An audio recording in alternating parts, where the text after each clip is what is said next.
And I almost feel like it's discrimination a little bit, you know, like the children are being discriminated because their parents are divorced now.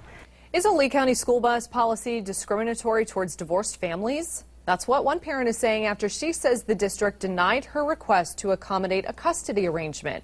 It's the latest in a series of bus-related complaints that you've been telling us about since the first day of school. 4 in Your Corner's Tony Sadiku live in the newsroom now, working to get answers for this family and others who might be facing the same problems. Tony? Amy, the parents I spoke to today have one request. They want the school district to drop off their son at the mom's house when she has custody and the dad's house when he has custody. They tell me they haven't had issues before until the district abruptly changed its practice. Why is there no concern for the safety of the children in Lee County? Charles Faela is questioning Lee County school bus policies after he says his 11-year-old son was dropped off at the wrong stop. Our son was outside for 3 hours.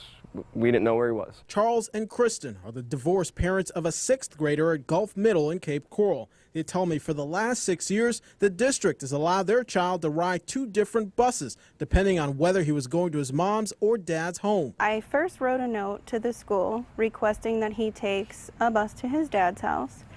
That's usually all I've ever had to do. But this year, the district told them their child could only ride 1 bus. I was pretty much told, well, that's what he's going to have to do. My son is expected to walk 3 miles to his bus stop and cross a main road.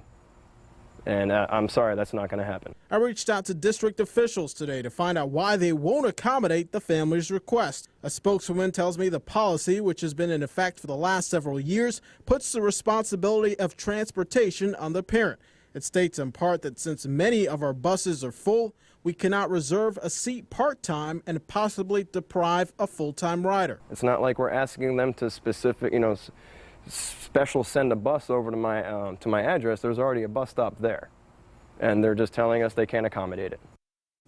The district wouldn't comment on their specific case, but they also cite economic restraints as to why they can't accommodate students of divorced parents. Their policy states that because they have several thousand students in a similar situation, they can't afford to grant all of them seats on 2 different buses. Tony Sadiku, Fox 4. In your corner. All right, thank you, Tony. And remember, Fox 4 is always in your corner. So if you are experiencing a problem and you want us to look into it for you to try and get you some results, give us a call or text us. 206-FOX4 is the number. You can always email us as well. It's news@fox4now.com.